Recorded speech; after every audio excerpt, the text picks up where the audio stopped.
So good morning and welcome to New Perspectives. I'm Rade, the Executive Director of Sri Aurobindo Integral Life Center here in Fountain Inn, South Carolina. And I am joined by my colleague, Dr. Vladimir Yatsenko, who is your moderator for today's webinar. We are extremely honored to have as our guest speaker today, Dr. Alok Pandey. I'd like to welcome Dr. Pandey, and of course, it's always a pleasure to have you with us. Namaste. As most of you know, New Perspectives is an integral yoga platform sponsored by Auro University and the Sri Aurobindo Integral Life Center in Surat and here in Fountain Inn, South Carolina. So today is the third in a series of webinars on the transformation of consciousness. Sri Aurobindo and the Mother speak of four movements conducive to the transformation of consciousness: ascension, descension, going within, and widening. We began the new year with Matthias Cornelissen addressing ascension to higher realms, followed last Saturday by Dr. Sumitra Basu and his talk on the descent into the subconscious and inconscient realms. Today, Dr. Alok Pandey discusses the third movement, going within to deeper levels of consciousness. With respect to this third movement, Sri Aurobindo in his Letters of Yoga says, "The concentration in the heart opens within, and by allowing this inward opening and going deep, one becomes aware of the soul or psychic being, the divine element in the individual. This being unveiled begins to come forward, to govern the nature, to turn it and all its movements towards the truth, towards the divine, and to call down into it all that is above. It brings the consciousness of the presence, the dedication of the being to the highest, and invites the descent into our nature of a greater force and consciousness which is waiting above us." So before turning our webinar over to Vladimir, who will formally introduce Dr. Alok Pandey and open our New Perspectives Forum, I'd like to just remind all participants that should you have any questions during the webinar, please post it in the Q&A box, and we'll keep the chat box open for other dialogue. And towards the end of this session, the last 15 or 20 minutes, Dr. Pandey will have the opportunity to address your questions. Thank you. Vladimir? Thank you, Radhe. Yes, we are very delighted to have with us today the Dr. Alok Pandey, who is a practitioner of integral yoga and an eminent speaker on Sri Aurobindo and Mother's writings, especially on subjects of integral yoga psychology, education, and health. A medical doctor by profession, who has specialized in psychiatry and served in various capacities in the Indian Air Force before taking voluntary retirement and settling down permanently in the Sri Aurobindo Ashram, Pondicherry. We invite Dr. Alok to enlighten us on this profound topic of deepening our consciousness, discovering the inborn self, the psychic being, at the core of our innermost consciousness. Without a further ado, I invite Alok to share his thoughts and address the audience. Please, Alok. Namaste. A few words before we start exploring the journey within. Human beings are marked or characterized by the urge for progress. It's almost like, quite unlike animals, we are explorers, we are wanderers, right from the days that humanity has been born. We are seekers. We raise questions and try to find answers. And in the whole process, we always try to go beyond the limits that have been formed for us by nature. So this is what characterizes us humans. Now this trying to go beyond the boundaries and progress has taken two forms.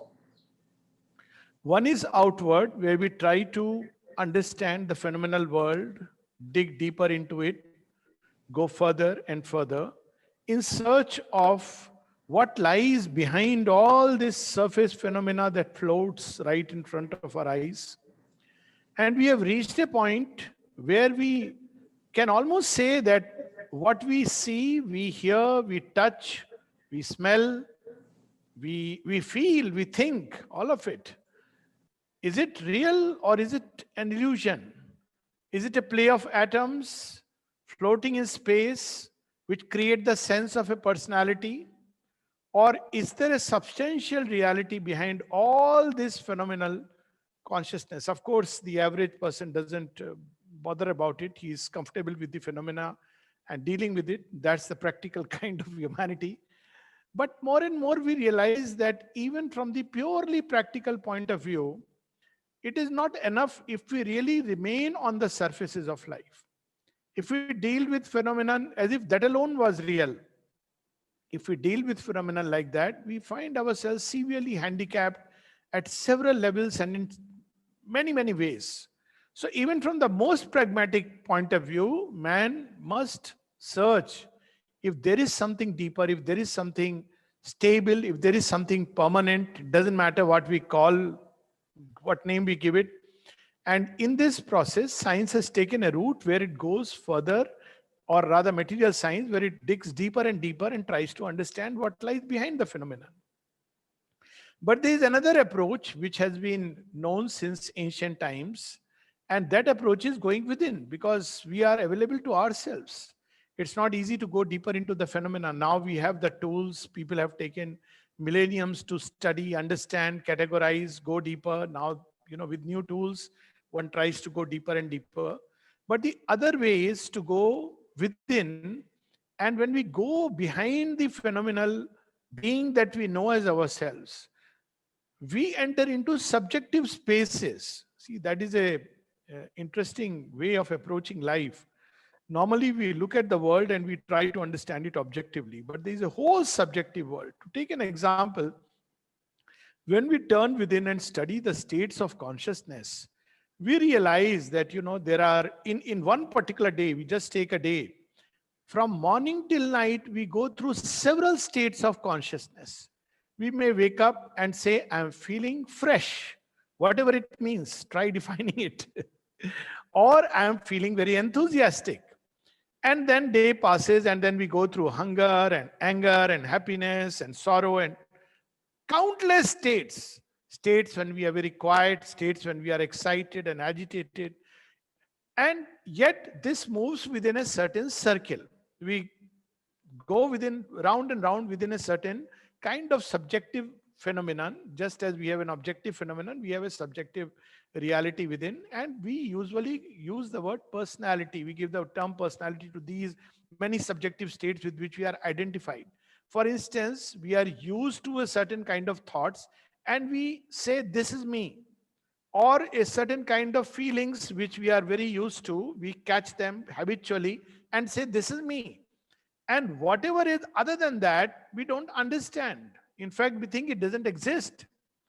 Or else, if it exists, we are in conflict with it because it's not me.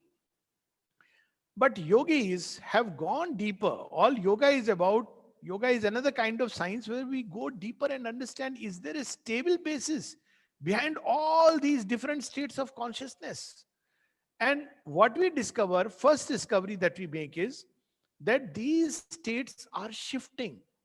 From morning to night, automatically, it is as if we are floating on sea rather than being solidly grounded. And from morning till night, we are in different states, and we wonder why it is so. Anyone, and we try to find a key. We don't have the key ordinarily, and we just flow through it as it comes. In other words, we are carried towards some great unknown goal, or perhaps no goal, as some people would say, through these states of consciousness. And we don't know how to handle it. Then there comes a little more awakened humanity and it says, no, I must master myself. It's not, I don't want to lead life like a slave. I feel excited and I start, moving about, and I feel angry and I blurt out. I feel quiet and then I can't act in life. So the next level of humanity is where it wants to master these states. And that's where real yoga steps in. Then we try several ways, and through these ways, humanity has found some methods through which we can achieve this self-mastery and self-conquest. Now, why I'm using these terms is because all deepening, heightening, widening is essentially to return back upon the field in which we are operating and to give us a vantage point so that we can act with a greater knowledge, with a greater power, with a greater delight, with a greater peace, with a greater harmony in all we do. Otherwise, just entering into a state of self-discovery, very often, we hear the word enlightenment. Yes, but enlightenment is of no use if it enlightens the soul but leaves the field unenlightened. This enlightenment must enter the field. It's like when you have a lamp lit, it must light up the entire room and not just that little area around the lamp. Similarly, this power should not be just to make us feel that, yes, who would be satisfied with that kind of power that helps us to quit the field? It should be a power that enters into the field and operates in ways that are unknown to us. It should be a new kind of cognition, even a new kind of delight in whatever work we are doing. So that's why there is a need to break free from the magic circle in which nature holds us imprisoned. So when we look at life in a certain way from this internal perspective, we see that all creatures are held within a kind of bubble or a magic circle which nature has built around them, and they believe that that's it. That is the ultimate limits. Now, I have several examples. One of them, which I used to give, was, in Pondicherry, there is a Ganesh temple. And when you cross the Ganesh temple, you would see an elephant who is, standing at the door, and everybody would go give her some coconut and she would give some blessing. This all she was doing. She was in chains. Later on, they freed the chains, but she would stand there. So, I would often wonder that why is she standing there? She is far more formidable creature. If she comes, all that she needs is, instead of blessing, just to know what power she contains. And every human being will be running helter-skelter. Why is she standing like a slave even when her chains are open? Just because of the conditioning. That's how elephants are trained. I came to know that, initially they are tied with the chain.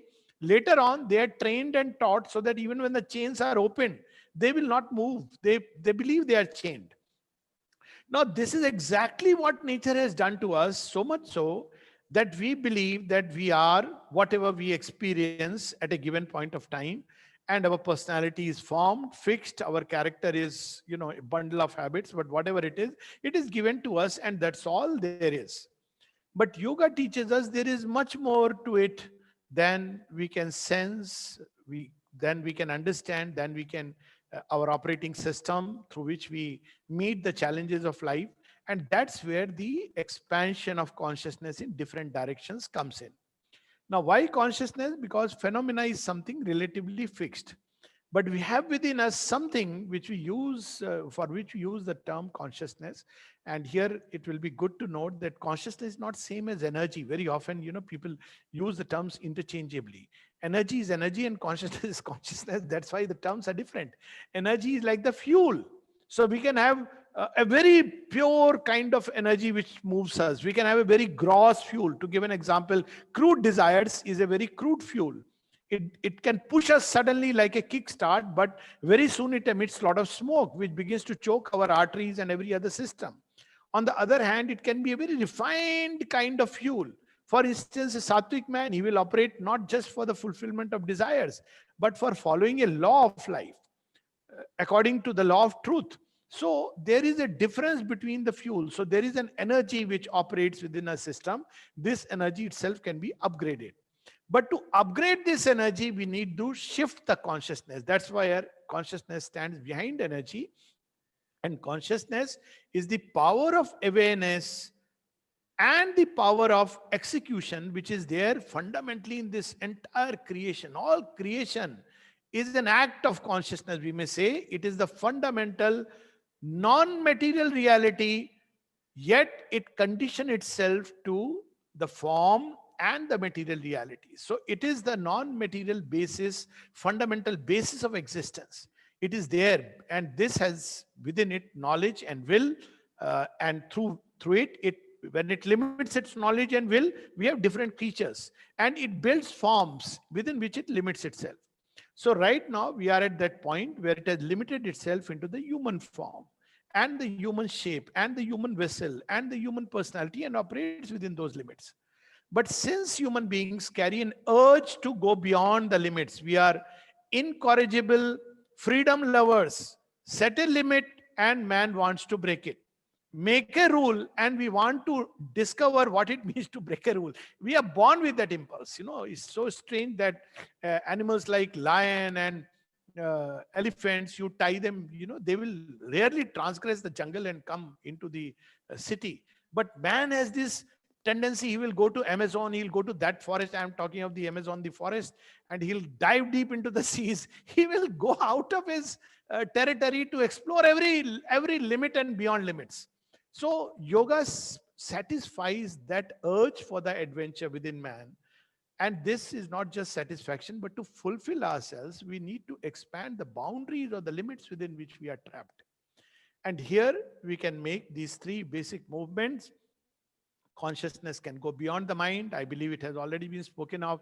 And we can discover new ways of cognition, new ways of feeling, new ways of experiencing life, new kinds of power that are right now asleep within the limits that nature has given us. Or it can expand and become wide, and me and mine, which is trapped within the little sense of a name and a surname, can expand and include other creatures, not only human beings, plants, animals, further into earth. And it can expand further where it can say, as Sri Aurobindo says in one of his poems, that I have wrapped the wide world in my wider self, and London and Tokyo and Paris my spirits seeing are. I am the man's few good deeds. I am the beast he slays and the bird he saves. So all these one can expand and identify with it. Now imagine the potential of such an expansion, because then one can operate not only through one body, but many operating systems. This is precisely how Mother and Sri Aurobindo were working in the World War, in the disciples, what they would do. So when we turn to Mother, how does she do? We think, oh, she is a separate individuality and we are a separate individuality. She must give us something in writing and we must follow the instructions. That's not how divine beings operate. She says, I just go inside you, shift the needle of consciousness because you are within me, a part of me. So when we begin to identify with her, she begins to change us even when we are asleep, even when we are not aware. So this is the potential that man has. And the third movement, of which we will speak today, is to go deeper and deeper. Now, why this going deeper and deeper is concerned is, again, when we look at the body, we understand that this body is ever changing from dawn to dusk. Why speak of birth to death? And it's constantly moving towards something which appears to us as the end of our journey. So is there something more than the body, beyond the body? And then we discover that yes, there is something which we call as a personality. Now this personality itself is largely a construct. It's a construct which partly we are born with certain things we pick up from home, then our parents and elders and education and society. So there is a construct, religious constructs, belief systems, and we automatically pick them up and we say, this is me. But is that the only me, or is there something still deeper? We discover that even that is an illusion. There is an illusion of personality. So when we go deeper and deeper to search, who is this me? Is there a stable, permanent me behind all these changing appearances? My thoughts change from morning to night. My feelings change from morning to night. As I said, different states of consciousness crowd one upon another. Is there a master key to all this? Or am I a helpless victim? Or is there an I at all? So this is how the search can start. It can start in three different ways. One is the search for truth, the reality behind all appearances, the stable, enduring basis, doesn't matter what we call. So this is usually how an intellectual search starts, by reflection, by contemplation, by looking at life, looking at ourselves, by becoming a witness to our own being. And then we begin to wonder, who is this who is watching the thoughts? You see, it's a very interesting discovery. We say, I was thinking this. So who is this I who was thinking, who was watching the thoughts? Or I felt like this. So even during the feeling, there is something which can separate. It's like in a dream. Who was the dreamer? Who was seeing the dream? So this way, when we reflect and when we go deeper and deeper, intellectually, so to say, we discover the true I within, an indestructible element, which, which does not perish. We arrive at that stable bedrock from where all this whole thing is proceeding, and who is the master of this house. So this one way, the becoming the witness. The second way, which we can do while being in life, is through works, and this is something very interesting. Now, why are we not able to go within? Very often, people are taught methods of concentration and meditation. In fact, part of that intellectual process is concentration and meditation. We pick up an idea, for instance, who am I? And we concentrate upon it, or more positively, I am that. And we concentrate upon that, but it's very difficult. So the reason is because we are tied to the surfaces. We are tied all the time through to the phenomenon, and through all the senses, consciousness is pouring outside. And nature has played a game that right from childhood, it ties us to certain posts. So it ties us to, immediate caregivers, parents. Now, if we really look at life, it's very interesting that each of these persons to whom our consciousness is tied actually is nothing else but the representation of something which, we can use the word divine. Parents, the nourisher, the nurturer, friend, somebody who can listen, understand, beloved, husband, wife, somebody who will perennially walk with us on the pathways of life, even child, the offspring born out of us as something new. Now, actually, because we are not yet ready for that, glory and greatness, it ties us to these little packages which represent it. And so long as we are satisfied with these appearances, well, nature plays the old game. Old game means we remain tied to the surfaces, and we are happy or we are sad, and we say that we can do nothing about it. And the mother uses, her last conversation where she says, most of us like prisoners. So we are tied to these surfaces as prisoners, and nature continues to play this game ad infinitum, ad nauseum. But a time comes when we say we don't want to play this game in this way.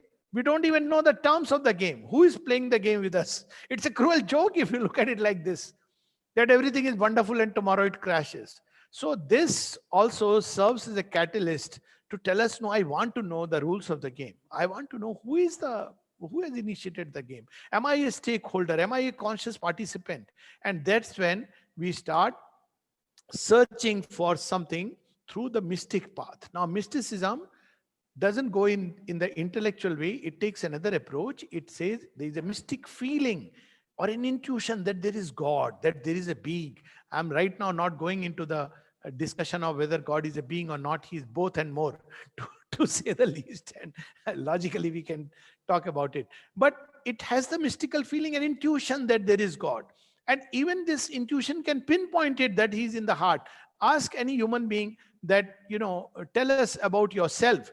Very naturally, our hand goes to the heart. We don't say, yes, I'll tell you about myself.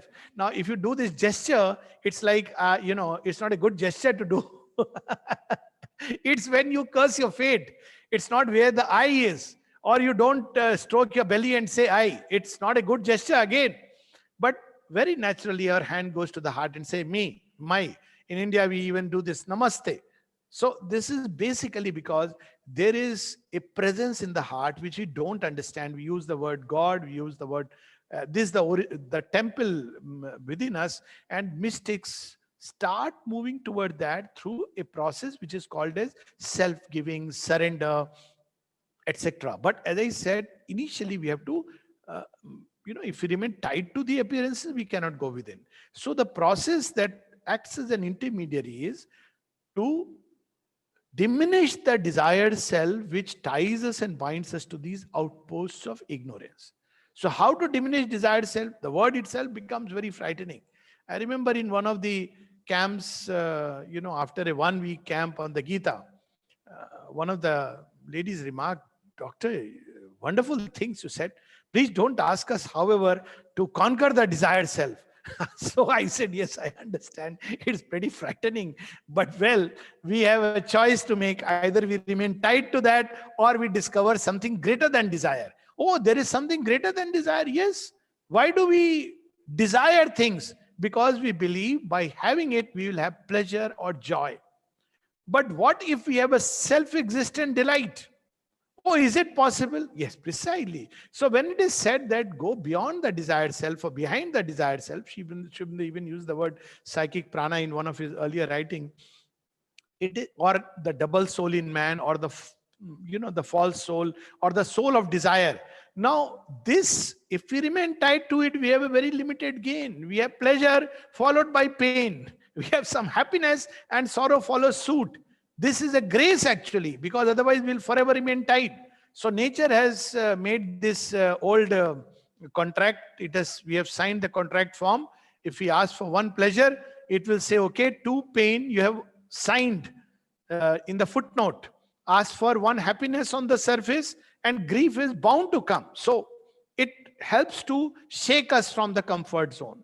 Whereas when we go still deeper, then we discover a self-existent delight. So how to come out of this desired self? There are several ways. One is what is called as the Nishkam Karma. So we are tied to things by the result. Oh, what will I get? We do a job because our eye is on the pay package or the promotion, the scope that we have. Or we want recognition, or we enter into a relationship to have love, or we get something from there, joy of togetherness or whatever. So the result is that we are all the time tied by the results. So Gita teaches us, and Sri Aurobindo speaks about it. One of the first thing necessary before we can talk about ascent of the sacrifices, to not cut our moorings, but make them at least loose. Instead of a strong Rajasic element, bring in the Sattvic element. That's not just that what I am getting out of life, but also what I am giving. But the Gita goes still further. It says, regardless of your dealings with the world, deal with everyone and everything as if you are doing it to God, to the divine presence in others and within. And he goes on to this extent that he says, when you receive something from someone, so take it as it is coming from the divine. Now, this something is not just a material gift. It can be an emotional gift. It can be an intellectual gift. And equally, when you are giving something to someone, don't give it with this idea, I'm giving to this little personality, this person. It is going to the divine in the person. And then he goes on to say, even if the recipient rejects the gift, you give it to a person and the person throws it away or doesn't care. If you have given it with this idea that it is given to the divine understands, he smiles and he starts pulling us inward. So that it's not just that we have to make an effort to go within. There is someone within who will pull us. But for that, we have to loosen the strings with which we are tied to the surfaces of life. That story where a man, boatman, whole night he tries to row the boat, but the boat doesn't move. In the morning, he discovers he had forgotten to untie it from the little anchor to which the boat was tied. The ship can't move into the sea if the anchor remains where it is. So this movement is one of the most fundamental, most neglected. I've seen tons of classes of, advertisement on meditation and concentration. Quite a good amount of money goes into it. People are taught a technique and method. Well, we can scratch the surface if we want. But if desire self remains tied where it is, we won't be able to go very deep inside because it'll hold us, it'll pull us back. That's why Sri Aurobindo, when he speaks of meditation in Savitri, how beautifully he puts it this way, that in moments when the inner lamps are lit and life's cherished guests are left outside, our spirit sits alone and speaks to the gulfs. So the practice is remember and offer. One of the fundamental practices of yoga. To remember the divine in everything and everyone. Now here again, Sri Aurobindo says something very interesting in one of his conversations. He says it's easier to do it with static things. For instance, it's easy to, live with the idea that the divine is in the wall, in the plants, even in animals up to a point. But when it comes to men who are moving, wicked people, it's very difficult to do it. But he says even then it should be done. The yogin has to keep his eyes fixed on his goal. Yes, no doubt there is wickedness, good and evil in this world. We'll come to that. We'll understand it in a better perspective if we really learn to look behind appearances. So when we start focusing and centering our life on the divine, and for that we can take the help of an idea, an image, a form. What idea, image, or form? Any idea, any image, any form. What should we offer? Anything. A drop of water, a leaf, a flower, a feeling, a thought. The divine within knows and accepts. So, any idea which represents to us the divine. We may use the word God, we may use the word thou, we may use the word supreme, Lord, doesn't matter. I was so happy and touched when I read in one of mother's conversations. He says, for a long time, the mantras he used. Now imagine the moment we use the word mantra, all our ears on Sanskrit, something will come. For a long time, the mantra she used was, my Lord. Just imagine. Just to look at my Lord. Who is my Lord? Who is my master? Who is the Lord of creation? My Lord. And the Lord would manifest. So it is whatever makes us feel connection with the divine sense. Let's not define him. Defining him creates religions. He is all and more than the all. He is in all. All is in him. All is him. So then the question is, all is him. Then what next? Where do we go? Well, because he is constantly moving forward. There is a very beautiful sloka in the Isha Upanishad. Tade jati, tanne jati, tad dure, taduvantike. He is constantly moving forward. Even the gods cannot catch him. Therefore, we have to move from the lesser manifestations of the divine to the divine of tomorrow. So this way, when we start looking at life, we change it from egocentric, me-centric, me as we understand, to divine-centric. The more we make life divine-centric, then slowly it changes into, we start loving him because we are seeing him in all beings. We start wanting to serve him, to give ourselves to him, surrender to him. So when we start living life this way, after a while, we see there is a separation. And there is a separation between what we believed ourselves to be and what we truly are. We start dwelling in a state of consciousness where we know within conviction. It's not even an intuition. Intuition is still something which you are seeing outside. There's an identification that even if the universe were to collapse, this would remain. Now, the moment we realize it, life is beautiful, because then the field of nature, of course, the yogin in integral yoga will enter into the field of nature, but now with a new identity. So wherever he goes, in whatever field, because in integral yoga, nothing can be left. So, it's not only climbing on peaks of nature, but I believe, as one of the sessions, entering into the subconscious. So what happens when you enter into the subconscious? You see, there are two ways people enter into the ocean. One, they drown.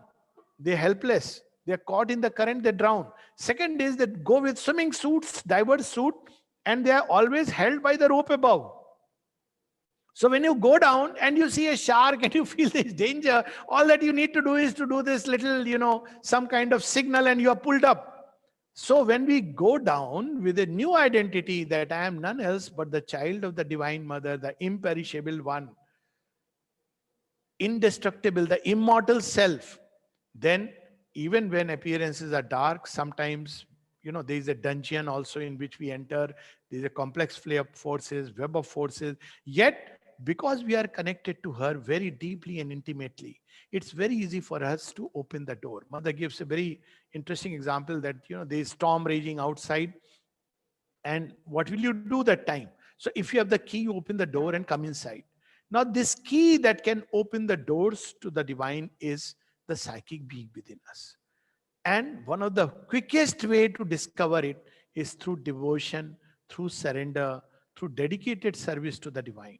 So the moment we use the word devotion, the prayer, the human mind, we are all same. Why should we pray? Well, even at human level, we see that there is at least some kind of a evolutionary hierarchy. Fundamentally, we are all same. But it's not only to humanity. Even animals, plant life, we can say fundamentally everything is same. But in manifestation, there is a hierarchy.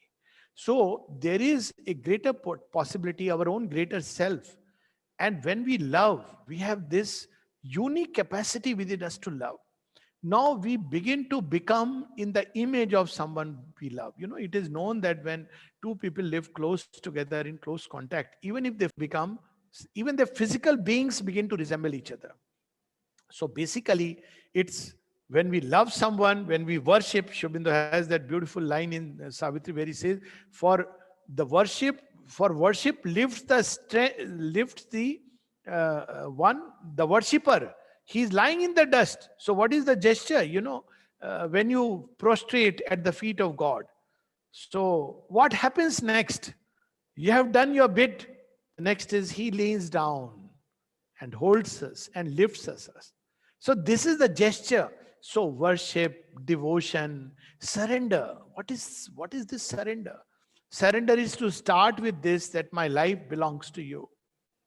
And whatever may happen with it, you are the one who is responsible. We carry the burden of responsibility because we have this strong idea that we are the one who are controlling life, manipulating life. But when we come to the divine and say, well, I'm yours and take me and carry me, you are the master of my destiny, well, He will take us. It doesn't mean life will be simple and easy. Arjuna had surrendered to Krishna and he had to go through the Kurukshetra. But because he surrendered to Krishna, we go through all these appearances. This is what is called as the sunlit path. But eventually we come out unscathed, as if there is a protecting hand which surrounds us. So through this love for God, through this surrender, through this self-giving, and then we surrender not only that, first surrender that my life is yours. It should come from within to start with. But also this surrender should go into detail. Some people say, well, I can't change because, I am anger prone. So what to do? Somebody says something and I get angry. Yes, well, to start with, I may be anger prone, but there is a much greater strength than mine, much greater power that can change this anger prone beast within me to a vehicle or a vahana of God. So basically, when we offer that movement, what is this offering? Ma, I am prone to anger. Ma, I am pricked by the heat of lust. Ma, I am problem of greed. Ma, I have difficulty of all these thoughts swirling in my head. Once we have formed the connection, I offer it with a will to change, and we will see the magic. It's magical. There is a very beautiful, powerful line in Savitri. It has to be experienced to be believed. A prayer, then suddenly a magic leverage is caught. A prayer, a master act, a king idea can link man's strength to the transcendent force. Then miracle is made a common rule. A lonely thought becomes omnipotent. One mighty deed can change the course of things. So all that is needed is to grow in that consciousness and sincerely aspire. See, there are two ways we can relate with God. One is, I'll not budge an inch, I'll remain what I am. You fulfill my house, fill it with all the gadgets and things that I want. Well, if we want to play that role, God will play. He plays according to, see, it's interesting that actually He plays according to the rules we set for Him. And those rules are nothing else but our faith. So we set the rule for Him that, look, we have to do everything. But whenever I'm in crisis, you must come and intervene. He says, okay, fine, I'll do that. Or we may play by the rules that your job, we give a job description to God. Your job is that, well, you must satisfy and fulfill all my desires. He says, okay, artharthi. So He will do that. Or we will say, you're no good. You are just a witness. Everything man must achieve by his own effort. He will say, okay, I'll become the eternal witness. Vast, impersonal void. Or we may say, you are actually nothing. He'll say, okay, fine, I conceal myself and I become nothing. So who sets the rules? We set the rule. And that rule is by faith. Or we may say, this little bundle of creatures, habits, thought, feelings, what I call as myself and what the world calls as myself, Lord, take it and change it, mold it into the image that you want me to become. I have a certain will about life and things, but let your will be done. Now, this is the core of surrender. Surrender is not just about giving some money and all that. Surrender is about giving one's character and saying that, look, change me into a more beautiful image. See that line in Savitri. A mutual debt binds man to the supreme. His nature we must put on as he put ours. His human portion we must grow divine. Our life is a paradox with God for key. So when we start proceeding, living life like that, and it's a constant journey, it's not a 10 minutes meditation or half an hour meditation. It's living life with this idea of serving the divine, loving the divine, seeking the divine, finding the divine. And then, as some of the Indian legends go, there's the story of Mirabai that, when she was given, it's popular tale in Indian mythology, Vish ka pyala pee karke Mira ho gayi diwani. I mean, when she was given poison, and there's another story of Prahlad like that. She drank poison, but that poison changed her state into further ecstasy. It didn't kill her. She merged into Krishna. So that's because she lived with this idea that all is that comes to me comes from her, him, comes from her. And all that goes from me goes to her. It's a way of life. It's not a practice or a process. And we won't even realize that how, through all the events and circumstances of life, where we have reached, the change that will come is beyond our expectation. I've seen, and this is the way that Mother and Sri Aurobindo incidentally have maximum emphasized. People have turned them into philosophers, but if you read through Sri Aurobindo's writings, Mother's writings, look at the synthesis of yoga. Even those writings which have come before, the Mother's final arrival. Look at Sri Aurobindo's writing. Starts with yoga of divine works, where it's all about dedicated, dedication to the eternal, dedication to the divine, consecration in works, surrender in works, sacrifice to the divine within. Then comes the yoga of knowledge, integral knowledge. And it crowns with the yoga of divine love, where in all relations, in everything, we become, as it is said in the Gita, Mad Bhavam Madgata, full of him, full of her. And when that happens, life assumes a different note, life changes. Or let me put it, life begins, because we live like prisoners. There is a third method also which sometimes works. And that method is the love for humanity. The Mother speaks of it in one of her early writings. She says there are people who are deeply moved by compassion. They look at humanity and its suffering. Basically, in all these methods, we are stepping out of a little shell, ego identity. Yoga of knowledge, I must find that which is deeper than my little ephemeral self. Yoga of love, it's the ultimate. Forget me, just the divine. And the yoga of love for humanity, it's not about me that I'm living. I'm living to serve those human beings who need help. And there she says there are 4 kinds of gifts we can give to humanity. Material gifts, intellectual gifts, spiritual gifts, and integral gifts. So through whatever means, when we look at suffering humanity, we want to assuage it. It's a great compassion, and the automatically consciousness widens, deepens. We go within, because the ego cannot connect like that. The moment we enter into the ego, it's all about living for one's selfish ends. But the moment we have something larger, then automatically the soul steps out. So one movement is, of course, we should spend some time in concentration in the heart center and going within, and we will experience various things. For instance, we have the first difficulty will be the physical consciousness, which is obstinate like a block. So there are people who try to sit and meditate and concentrate in the heart, in the center of the chest, and they can imagine a flame. It starts with an image or the Divine Mother, and as they go within, they realize that 2 months I just can't go within. It's the physical consciousness which is obstinate, tamas. So try all means. That's why, ahar, vihar, how much we are sleeping, when we are eating, exercise, all this makes the physical consciousness a little more amenable to going within. At the same time, one has to be more persistent than the difficulty. So one day the door opens and we begin to go a few inches inside. Then comes the vital. And it's beautifully described in Savitri, entry into the inner countries and the triple soul forces. And the vital will start playing a game. It'll say, you know what, you are God, you are an instrument of God, you are a channel. And, there are people who have completely lost the way, thinking, Mother and Sri Aurobindo now, and we are beyond them, above them, and we are doing their work. All kinds of nonsense may start. Megalomania, because vital will use this, because when we go within into the inner vital, the inner mental. It's a much vaster domain than the outer. That's why surrender and humility are so important. Mother says sincerity, humility, vigilance, surrender are the safety on the path. If we are pursuing yoga for ambition and ego, then the moment we enter into the inner vital, we'll suddenly, even some people start experiencing siddhis. And they start believing, I'm God. Now, when you are God, God says, okay, you want to play this way, play this way. And the man who started his journey to discover God ends up discovering him through the path of the Asura.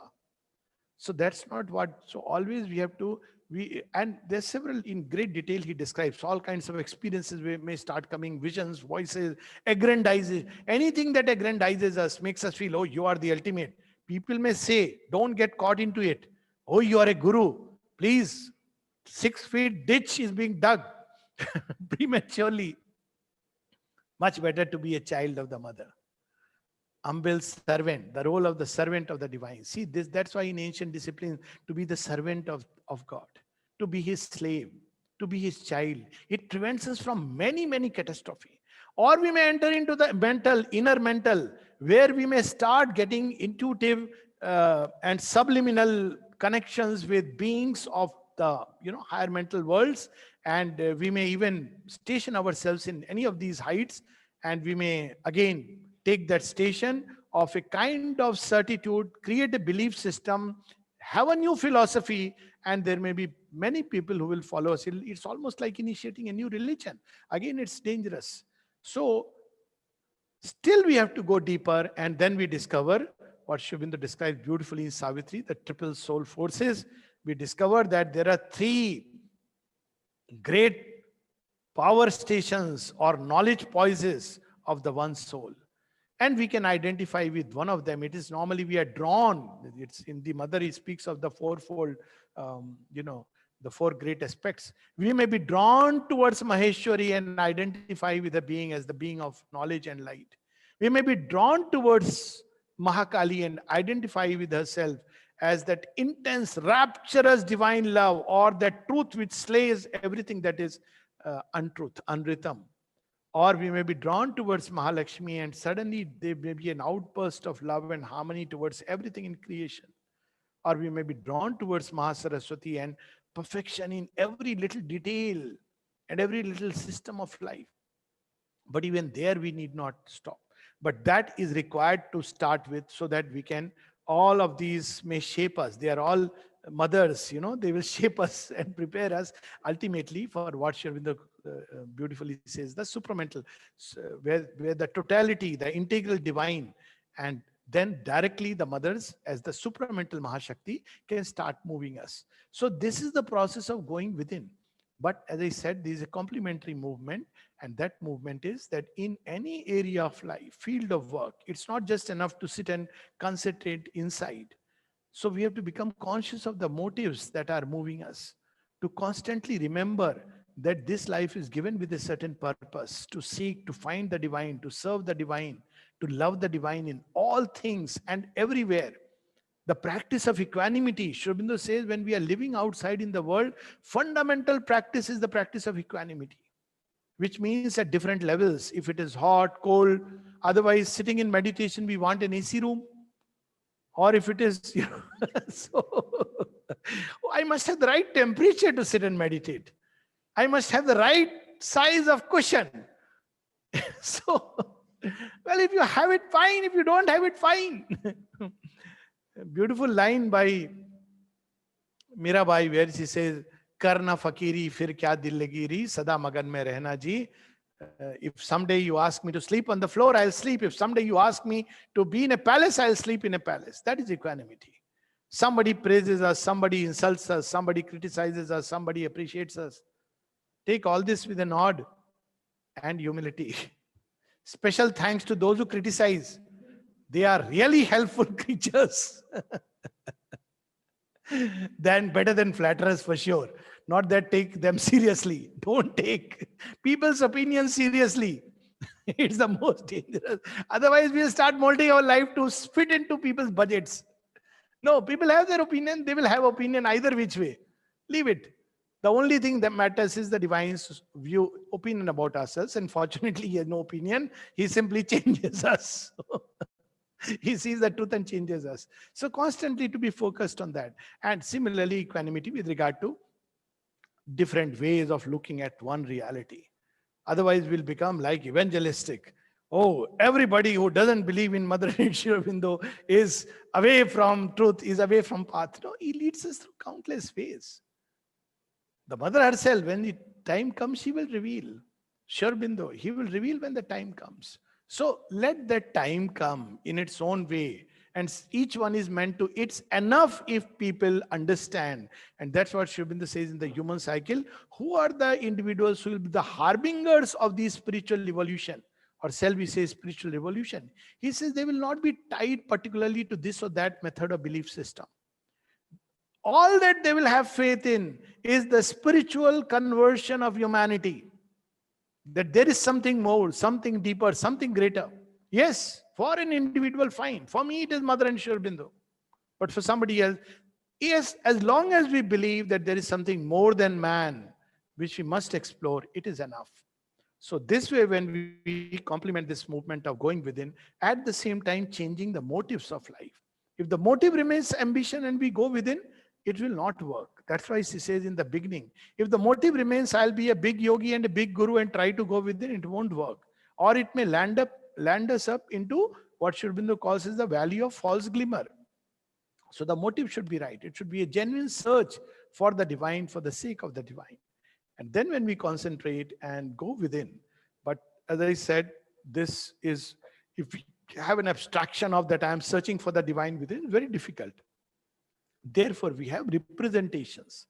The representations can be in the form of any of these images. Some people meditate or concentrate on the sun, on the fire within, or we can have directly the human representative of the divine. It makes it so much easier. Mother, we can connect and relate with her. Of course, she is much more than the human representative, but even if we take it like that, that at least we understand this is the divine within her and Sri Aurobindo, and when we concentrate on them in the heart, it becomes so much easier. And then a mantra with which we can connect. And when we thus sit with this changed motives, a purified understanding in the right way, we seek the right object with the right objective, then life changes. So this, in short, is the process of deepening the consciousness, going within and discovering the psychic being. It's a great discovery. And we must be armed with the patience, the mother says, as of one who is discovering continents. Impatient person finds nothing. You see, the last we know of an impatient person, sorry to say that, he went in search of India and landed up in America. He thought it is India. See, that's why Indians are attracted to America and Americans to India, because it's a very old search. It is rooted very deep inside. He was in search of India, Columbus, and he landed up and they were red Indians. So it's gone into the psyche. It's a very deep connection we have with America because that's how it started. So, but we should not be, he was not impatient. He had tremendous patience, but well, he reached a point where it was difficult. So we must be very patient. A whole lifetime is nothing because the discovery is of such a nature. And then she says it should preoccupy us. It's not like 10 minutes I'll sit in meditation or half an hour and 1 hour, have a good nap and come out and say, I've done my bit. Today my quota of concentration is over. Log it in the book. 1 hour of meditation in the heart center. And when we eat, when we sleep, when we drink water, when we meet, when we speak, when we listen, that great discovery, it should be the very purpose of our existence. The most important single thing. If somebody woke us from the sleep and said, what do you want? We should say the divine. That should be the state of the aspirant. As you know, 2 little stories with which, or 1 little story with which we can end. See this aspiration, how it mounts. It may not start like this, but slowly it builds up. Every little effort, 10 minutes today, now I'm putting it in the other way. 10 minutes today, half an hour after a week, then slowly reading something, an urge for progress. Gradually it mounts up till it reaches a point where we cannot live without the divine. That is the moment of the apocalypse. So we have that story of Sri Ramakrishna when somebody asked him, tell me how to find God, a method. So he would ignore him. So one day he stopped him. I'll not let you go to the Ganges. Tell me how to find God. He says, okay, come with me. Where are you taking me, sir? I'll give you some money. Teach me a course. No, you come with me. Course will be later. Let's first have a bath in the Ganges. So they go to the Ganges and then he says, take a dip. So he says, will I find the divine taking a dip? Array, you take the dip. We'll talk about the divine later. So as he takes a dip, he puts his hand over the man and he struggles to come to the surface. After a while, he releases him and says, so, what do you want? He said, sir, please spare me. I don't want anything. Just a whiff of fresh air will do. And then Sri Ramakrishna smiles and says, the day you want the divine this way, that day you will find him. So all these efforts, it's not the practice, it's the aspiration that is important. We believe by this practice it will come. Fair enough, divine plays, as I said, by the rules of our game. We say that, well, we have to sing these bhajans, then he will manifest. He says, okay. We believe that if I chant a Sanskrit mantra, he will be more lured. He says, okay. We believe that if I say in French, douce mère, she will respond. She will respond. I have seen people say with such sweetness, sweet mother. And she says, wonderful. That's what I am. We just say ma and she'll respond. So he plays according to the rules of the game. So let's make very simple rules, not complicated rules. And the simplest rule is method, practice, everything is fine. Most important is to aspire and seek for the divine. And if that is there, and we will see intuitively that the seat of aspiration in the heart, nobody has to tell us this. Automatically, when we think of the divine, aspire, try thinking from here, cerebellum, and see what happens. It will enter into a maze. Eventually, you'll want to come out of this maze and enter into a vastness. But the moment we say divine, the aspiration, the flame is in the heart, to seek him here where he is, and to seek him with all the ardor that is at our command, to seek him in day and night, in people, in activities, in rest, in meditation, and everything and everywhere is the great royal road to finding the divine within us. And deepening the consciousness happens automatically as a result of this seeking, because the one whom we are seeking is also seeking us. So when we seek the divine, he says, good, here I pull you. So all efforts we may put, but ultimately it is grace. And what we call as the psychic being is the condensation of that grace and love. So that's why it has a direct link. The sign that we are drawing near to the psychic is this constant love for the divine, this urge to give oneself to the divine. No other part can do it. The mind will think, oh, give me a proof that God exists, then I will give. And God will say, okay, fine, read all the books. He will play by the rules of our game. The vital will say, you fulfill my desires, then I will seek you. Okay, fine. The physical will say, I don't know about God. I am born in a certain family. They say this is God and I believe this is God. But the real self-giving, that urge to give oneself to the divine and to seek the divine, knowing intuitively the sense of the divine presence, having that complete unreserved surrender and faith in the divine, that is something which is natural and native to the psyche. So when that begins to happen, we are filled with gratitude, we are filled with constant aspiration to serve and give ourselves. We are filled with a self-existent peace and delight, which no possession of an object and fulfillment of desire can give us. Then we will know that we are at the right doors. One more step and all is sky and God. Thank you. Thank you, Alok. It was wonderful. Those who choose the divine are chosen by the divine, says Sri Aurobindo. Yes. Beautiful. He who has chosen the divine has been chosen by the divine. Right. Thank you for this beautiful initiation talk. It connects us to the very value of our life. We have several questions, 14 in fact. So we will go one by one. I will read them to you and to others to hear them. Yes. And then you please answer us. All right. why don't we experience the prana vital as we are able to see the thoughts? How Why to don't we experience the prana vital? vital? Yeah. So As we are able to see the yes, thoughts, yes, why don't we we see do the prana experience the instead? vital. We don't see the vital. We don't see the thought. I mean, occultist can see the thought, but we can, yes, we can in a certain sense see the thought in that sense, in the subtle ether. So prana we feel as the energy that moves us. So when we are restless, it is the prana that is restless.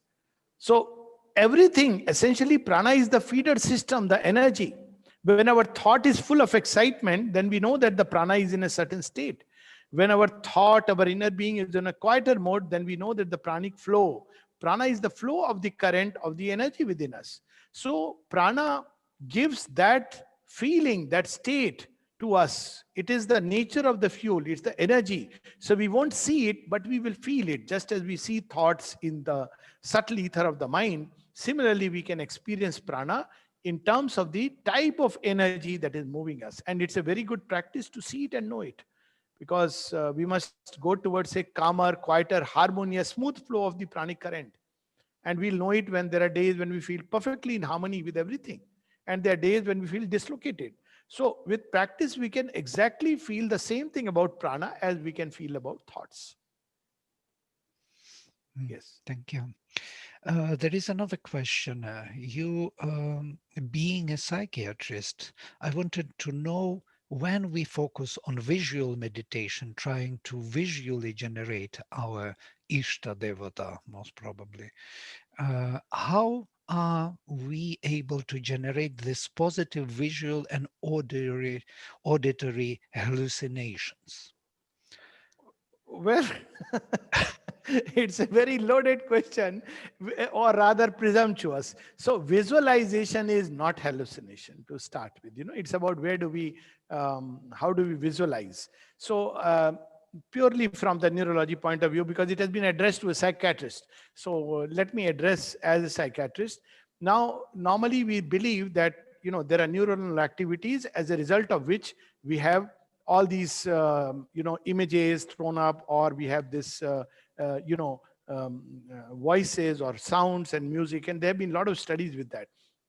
But what happens before that is consciousness slipping and triggering a set of neurons, which is another way of looking at the whole phenomenon. So essentially, fundamentally, the moment we visualize what we are really doing, there is a consciousness within that we want to, let's say, that visual image that we are creating is representing for us the divine or a higher consciousness, whatever way we do it. So this imagery actually it comes from the word image, imagination. So image, this capacity to form images is native to the mind. And Sri Aurobindo says that in that sense, man is a kind of part creator. It is the same faculty of Maya, which is given to man. All the greater faculties are given to man in a little way. So this capacity to form images are given to man. It is there in the human mind. But why we want the image and the purpose that we want it to serve will determine its nature. So supposing I want to, I imagine that there is, let's say, God, Rama or Krishna or Christ or Sri Aurobindo, and I imagine that he is around. But the motive inside is, oh, if I get him, I'll get power, I'll be regarded as a yogi. So it is not the true thing which will come. The set of neurons which will be triggered, the processes that will be triggered within the brain and the body will be of that order. That's why it's so important that even when we use the visual imagery, we must understand the motive behind it. The motive is very, very important, which is often missed out in, because there are countless visual imageries, and I don't want to go into that. Music is there, imagery is there, but the motive is hardly mentioned. So when we do it with a certain motive, then we can find after a while, we can become completely independent of the imagery. Imagery is a tool. It's a tool that triggers for us a certain cascade of, a descent of the higher consciousness or emergence from within. But when we focus, so that's why when Sri Aurobindo uses the word aspiration, why he is not given a visual imagery? Because this is the core. The aspiration with which we call an image or we imagine, that is how the working starts. So aspiration is the core, the image is secondary. So mind follows the aspiration, which is known within the heart of the seeker. And the mind simply starts throwing up images. It has this capacity, at least the human mind have, maybe animals also have. We don't know. Some people say that they dream in their own way. So, but in human beings, there is a capacity to form conscious images. But the motive behind is the important thing, because we can form any kind of images. There are people who indulge in all kinds of pleasures and they have images like that. So forming images and visualization is a tendency of the human mind. It doesn't matter which neuronal center operates, but whether that center is under the grip of lower forces or the higher forces or a deeper aspiration, that is where we should focus upon. Mhm. It's, Yes. maybe it's also addressing that issue what Sri Aurobindo means when he says, when if we would be given two opportunities with the image of divine appears to us, one in the vital form, vital being is behind, taking the shape of the divine, Yes. and other it will be proper divine, that most probably most of us would choose the vital form because it's Yes, absolutely. Absolutely. so the This image. word of caution is needed. Yes. Right. It's one of the tools on the image. It's a mental Yes. creation. Yes. Beautiful explanation. Thank you. There is another question here. How can we bring in psychic discernment and get the key to deeper consciousness? Okay, that's a very good question. How to bring in the psychic discernment? Now, it can only come if we grow into the psychic sense. It is known that as we grow deeper and deeper, and I have just spoken about the processes, so I am not going back to that.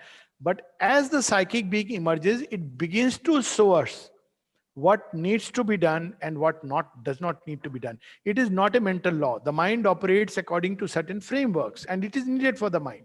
As long as we are in the mind, we need certain frames. Either we have a social, religious, ethical standard, or we may have our own personal standards based on our own ideas, and it's good to have it. But when the psychic being comes out, all those standards will have no meaning.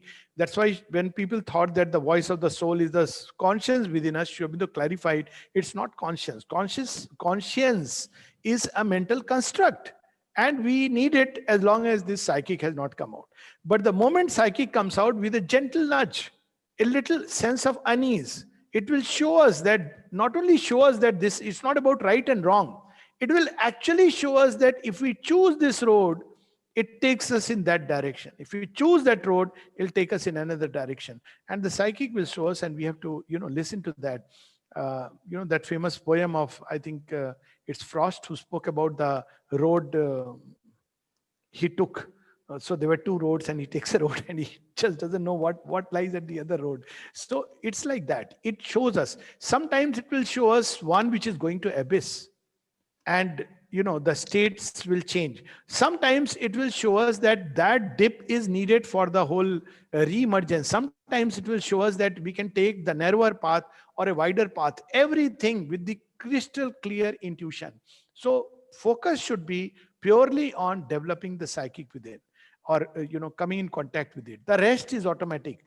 But till that happens, we have to use buddhi, vivek, the reflective discerning intelligence, which is different from the psychic discernment, and have a measure of balance, of common sense, so that we don't commit excesses on the path. But psychic discernment is intuitive. One glance will show us what is true and what is false. It's often described as the swan, which can separate milk from water. I mean, whether swan does it or not, I don't know, but psychic can separate. It can show us which is the right movement and which is the wrong movement with reference to the divine. There may be something which the mind may say is the right movement, or the vital can justify every movement. But the psychic will show us that it is not the right movement. And it will show us what is to be done when we are confronted with such a choice. It's in direct contact with the divine will. And when we start moving away from it, it will make us feel initially uneasy. Then we'll feel the wailing of the presence. Then we will start, experiencing abnormal states, because then we open ourselves to the land of the hostiles. And during that time, the only thing that helps and saves one is mother's name. Constantly calling the mother's name. I wanted to clarify this because it's a fundamental question, this psychic discernment and a difference from intuition, so to say, intuition which is coming from the higher, from the Yes. above. So they were, according to But you, this is the psychic. psychic intuition. We may use the word. Sri Aurobindo uses the word intuition from the heart, and he says something. It is better to err. He goes to that extent in the synthesis. It is better to err following the voice of the soul than to follow the pragmatic, uh, human mind's sayings. So, but ultimately, as I said, whatever it is, sometimes it's very difficult all the time to discern that way. So one ultimately surrenders to her. So our big cushion is the divine love which stands in creation. That's how she put it. Divine love is the cushion behind everything. At the end of it, everything, there is the divine presence. Yes. There are several more questions. They're quite longish. One of them, I think, is a general question: how can I surrender myself and being engulfed in the complexes of life? How can one do that surrender to the mother all the time? Yes. So, being engulfed in the complexities of life, you see, what happens is if we look at ourselves very closely throughout the day, we will see that we get several opportunities which are like windows opening into the infinite. And those are the moments we have to seize. So, say, let's say as a doctor, I am saying that, I have a patient and I have another patient. So instead of rushing on to give me the next file, give me the next file, I can always pause for a moment and invoke her presence. Or when I am traveling. So instead of being on the, chat box, I can just that time use it to, we all travel. So what do we do during travel? Now, there are a whole lot of things we read which we need not read when we are occupied with this discovery. And we focus on this something within. When we are speaking over the phone, we can always cut down a lot of time we can make available to us. When we are eating, we can eat in quietude rather than chit chatting, and we can try to use that moment to go within. Even when we are watching something, even a cinema, we can stay focused inside. So there are a whole lot of, even in the entire complexity of life, what is important is what absorbs our interest. So we may be, the surface life may be very absorbing. If we are tied to the desired self or ambition, then it absorbs us like a sponge, or money, or some such thing. But the absorbing interest should be the divine. Now, when we have that, then eating, drinking, meeting friends, going everywhere, we can stay in that poise within. So we have to shift the priority. Basically, it's shifting the priority because the within and the without are all the time together. The psychic doesn't go to sleep when we are in the midst of complexity. It's ever waiting and watchful. It doesn't say, hello, it's too complex for me. It can actually handle it much better. So we have to give it a chance, as they say, before we start a work, just think of mother, call her presence. When we end the work, we can always find few minutes, give that little needle points of light and see what happens. One little lamp can light up, scatter much darkness. So even people practice while actually doing the work, they start calling mother's name. So a time comes when there is a separation of consciousness within. I was mentioning about it. So there is a witness self, there is the outer being which is working, and there is an inner self which is different, which is remembering her. So it comes with practice. Essentially, it comes with practice. Mhm. Yes. Mhm. Thank But you. the motive must shift. If life continues to, if we remain absorbed with a kind of absorbing interest, then yes, obviously it is futile or idle to. Yoga has to be not just a side dish or a, preoccupation, but the main occupation. Mhm. Yeah. So there is a question on meditation. Why the mind still keep moving while doing meditation, and how to bring that transcending peace into the Yes. mind? So you see, mind is like a monkey. It is needing an object. So you know what monkeys do? They are constantly looking for something or the other. So one of the elementary practices of meditation is give the mind an object. And that object can be an idea, it can be an image. And when we give the mind an object to focus upon and keep on training it, no, you have to get back to this object. Now, who will train? What is greater than the mind? A deeper self, this aspiration. Now, when we start training it, sit and focus on, let us say, an idea of the divine, idea of truth, idea of love, then slowly the mind begins to enjoy that object. That's one. Second is, ordinarily the human mind rushes through the gates of the senses into the objects of the world which engage the senses. So it's the image of the Gita, where the driver is not driving the car, but the horses are driving the car, and the poor fellow is just sitting and letting off the ropes. So the mind has to be disciplined and trained. It has to be taught that, look, every knock of sense I need not respond to. And nowadays, modern technology can teach us a lot. Now people say, how come it actually binds us? But it can train us in the other way. One of the elementary training is, don't respond to every WhatsApp all the time. Give yourself a time and say that, okay, this is the only time I will touch my WhatsApp. This is the only time I'll keep formally responding. So this self-disciplining of the mind is very important. And if, of course, a lot of restlessness comes purely from the desired self. If the feeder energy is desired, the mind is all the time rushing here and there. So again, at least moderating the desired self, placing a higher goal. So these are well-known methods. And of course, one can call the peace and the silence from above. There are zones like that. And simply by calling peace, peace, peace, like a mantra, even silence, silence, silence, silence, silence, silence, peace, peace, peace. Initially, it will be difficult, but after a while, peace will become familiar. We just have to say, hey, peace, please come down. I need you, and it'll come.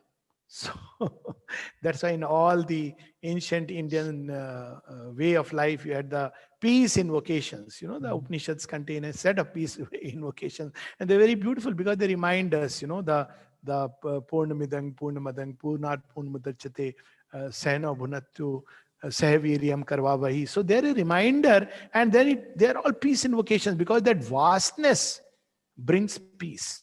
When we remind ourselves that we are not doing it only for my own sake, but the whole creation is with me in this little food that I have, in front of me. So desired self makes us small and narrow, and that makes us restless because there is a tendency for everything to expand.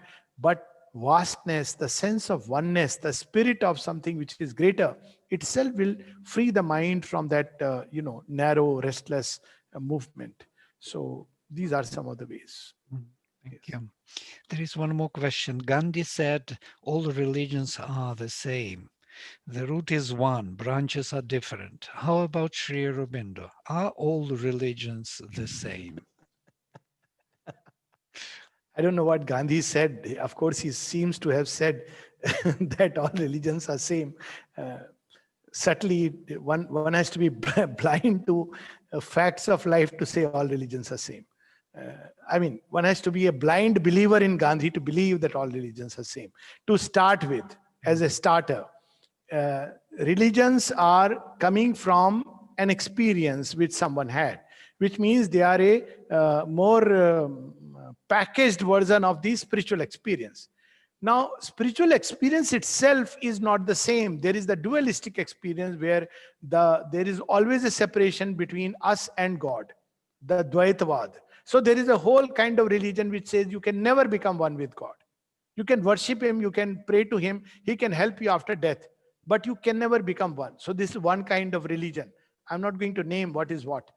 Then there is another religion which says, actually, this is nothing. There is another approach to God where we say, all this can be annulled and it can be resolved into the one absolute. Monistic Advaita, or the Nihila Buddhist, the permanent, call it whatever name, it doesn't matter. So there are religions which believe that all this is, a play of illusion, and there is only one real permanent. And it has its own validity. Then there is Visishta Advaita. Then there is Tantra. Now, if we really look at the world religions, they can fit into one of these categories, which we find in Sanatana Dharma. So ultimately, if you want to say that which is the original religion, but it is not a religion, It's a way of understanding life, perceiving life in all its complexities, many-sidedness, and it's like, a wonderful cathedral, as Sri Aurobindo says, many-sided with many mansions and opening onto the infinite. Then it is Sanatan Dharma. By its name, it means Sanatan, the universal, that which cannot perish. So, but again, Sanatan Dharma can be reduced to a set of practices that if you do this Karwa Chauth ka Vrat, if you do this fasting. So, so we must understand, when religion is identified with outward practices, then it becomes not even religion, but a belief system. Then when religion has its intrinsic side, where it's a way of connecting with God, that's where religion begins to differentiate itself. Now, there are religions which believe that, God is an impersonality. So how can that be the same as when when a religion believes in God as a being? Or yet another where it says that the impersonal and the personal are both, they fuse into one and go beyond. And another where the whole thing is seen hierarchically stratified, and there is the one absolute, and then there is all these diverse aspects. So to say that, that all religion have the same root is like saying, well, in a sense, everything has the same root. Why only religion? Monkeys have the same roots as plants, and yeast has the same root as eggs. It's as vague a statement as that. Why then only keep to religion? Because everything has same root. Eko ham bahushyami. But that leaves us nowhere. For practical purposes, we must understand that different religions have different belief systems through which they operate. Now, when it becomes religion, when you have to operate within a belief system. The moment you come out of the belief system, you are out of that fold. Now, belief systems can help streamline life in a certain way, but it kills seeking. What if I want to seek something greater than what my religion tells me? So I have to step out of its boundaries. So religions can be a big trap. They can completely stifle the spiritual urge. And that is why in today's time, because the age has come for spiritual evolution, we see that religions are crumbling and breaking. And this, by religion, I'm meaning not the core. Core is spiritual. Now, if we use that word, core is spiritual, but spiritual itself can be understood in countless ways. In a certain sense, we can say that everything is spiritual. So that is too vague. So core of every religion starts with a kind of experience which the master had. Now, not every master had the same experience. Not everybody was standing at the same level of consciousness and experiencing even the same truth. I can see through a glass. I can see through a distorted mirror. I can see through a transparent Saint-Gobain glass. I can see through a veil. I can see through a obscure curtain. So different masters have seen the one through different veils, and therefore they have described. But later on, as time passes by, we see that it tends to become crystallized into more fixed and formal practices. And then on top of it, politics takes over. Now there are religions which have become instruments only for expansion, practices of expansion. So there's nothing religious about it. As to paraphrase, of course, Christianity is a lot better than many others. But as who was it, G.B. Shaw or Russell? He said there was only one Christian and he was crucified. So one may say it's so true. Religions are made by picking up some of the sayings and turning them into dogmatic assertions for all to believe and follow. So it actually is very stifling to the spiritual impulse. So religion must go if spiritual impulsion has to come out. All religions, good or bad, is not the issue. So all religions may have the same origin, and that origin is basically a kind of imprisonment of the human mind, whether in a religious system or an ideological system. But spiritual seeking is something which goes beyond all frames. So if you want the frame, then yes. So that's how I would put it. Yeah, this is beautiful. You remember that Ramakrishna also was doing something very similar, but in a different way. He was practicing different religions and saying that he had experience of the same divine through different religions, showing that actually the manner in which you go is secondary. Yes, the motive, as you said, the aspiration is important. Yes, to discover. Is the important thing. And also he showed, actually it is not just about the unity of religion that he showed. Mm-hmm. He showed that depending on your faith and your aspiration, as you said, the motive, you will experience the divine in that way. Mhm. So, you go with as people say that when he did Hanuman sadhana, he even grew a little tail. Mhm. So the experiences that you will encounter will depend upon the faith with which you are starting. That's another way to understand Sri Ramakrishna's famous, that thing about unity of religion. That's why the mother says aspiration is so important. What is the original aspiration with which we are approaching the divine? Beautiful. Thank She you. uses the word, faith is so important. Yeah. Yes. There is one question. Does yoga of love for humanity include yoga of love and compassion for the animals and plant? Yes, yes. Thank you for expanding it. It starts with love for humanity because human beings are prone to a far greater suffering because of this black box we carry, or the gray box that we carry over ourselves. But quite naturally, it extends. It can even start with love for animals. It's perfectly fine, but it is love within the orbit of creation. The fundamental difference is that we can love the creator even though we have not seen him, or we can love his creation. Now when we love the creation, which includes animals, plants, human beings, and mother earth matter, then in a way we are loving the creator. So the principle here is the same, that when we love the creation, then obviously the creator is happy that somebody is taking care of what I have created, and feeling that kind of bond with it. So that is the principle. It does include animal, plants, and everything. Yes. There is another question. Any special practices to go from vital to mental and to supramental without getting entangled in the path? One practice, I won't use the word practice, and very paradoxical. Read Savitri every day. I'm saying very paradoxical. I have seen that it actually takes us on the journey of ascension.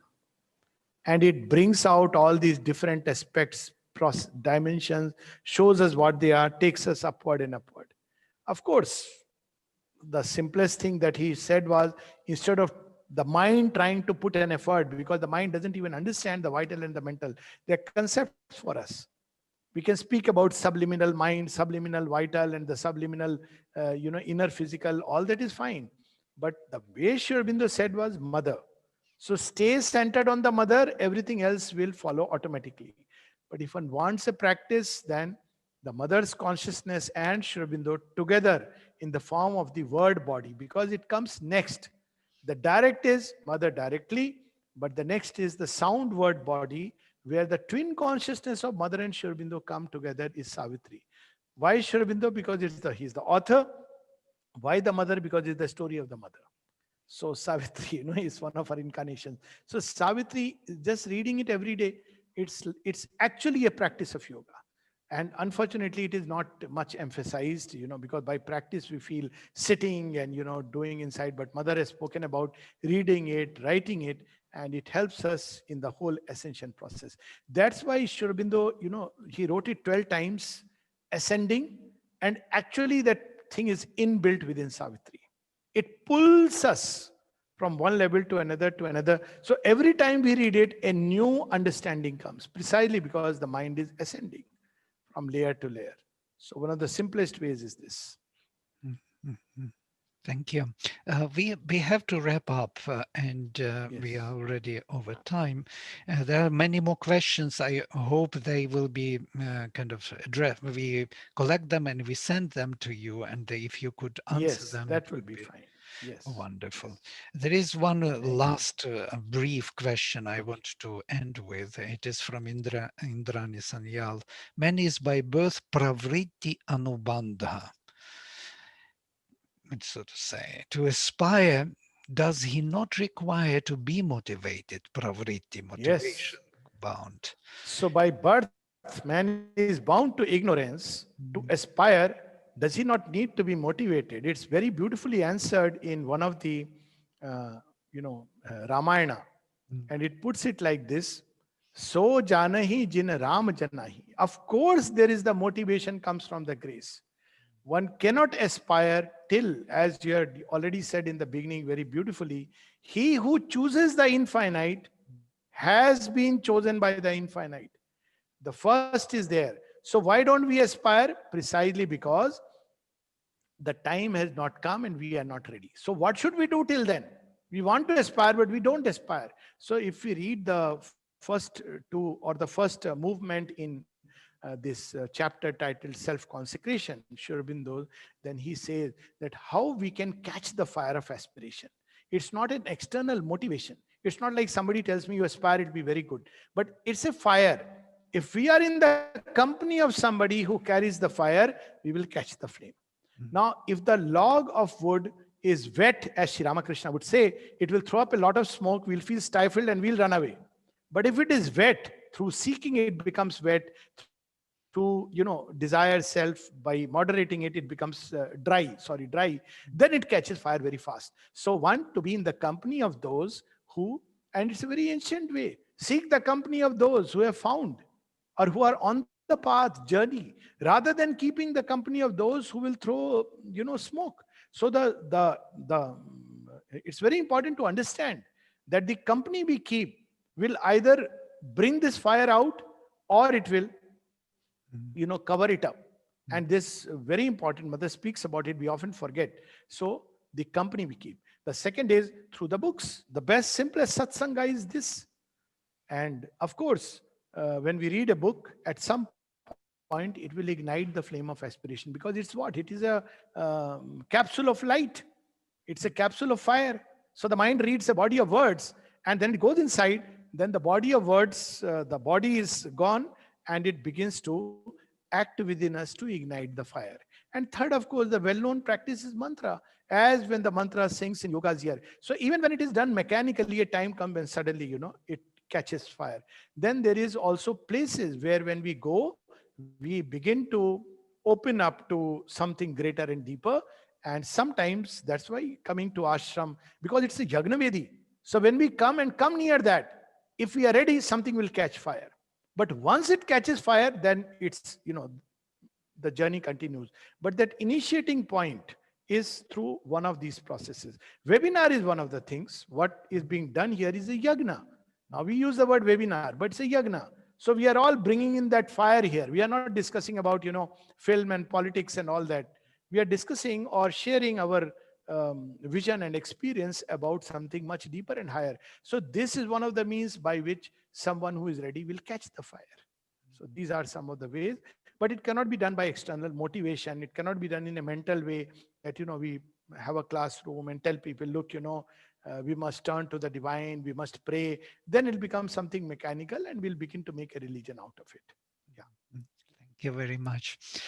It was wonderful to have you with us today and to have this kind of satsang connection, yagya, collective yagya, where we are all participating in this common aspiration for the higher consciousness. So we will finish on this note, and Radhe will close up.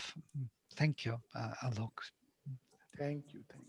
Thank you. Just a couple comments or reminders before everybody logs off. In this series on the transformation of consciousness, we will cover the fourth movement next Saturday, the 23rd, with Shradalu Ranade, and he'll address the widening of consciousness. And then an update, many of you joined us for Dr. Sumitra Basu's webinar on the descent into the subconscious and inconscient realms. And he has very graciously agreed to conduct two subsequent Sundays, January 31st and February 7th, and just use it as a review and an opportunity for any of us to ask questions on not only what he covered, but he'll also be going deeper into some of the subjects that he touched upon. So we hope you can join us, and many of you have texted in the chat box where you can find the New Perspective webinars that have been recorded. So just go on to our website, www.lagrasse.center, and you'll see a menu tab called New Perspectives. All of these webinars are posted within 24 hours. So any questions or problems, just email us, and we'll help you out. Thank you. Thank you. Namaste.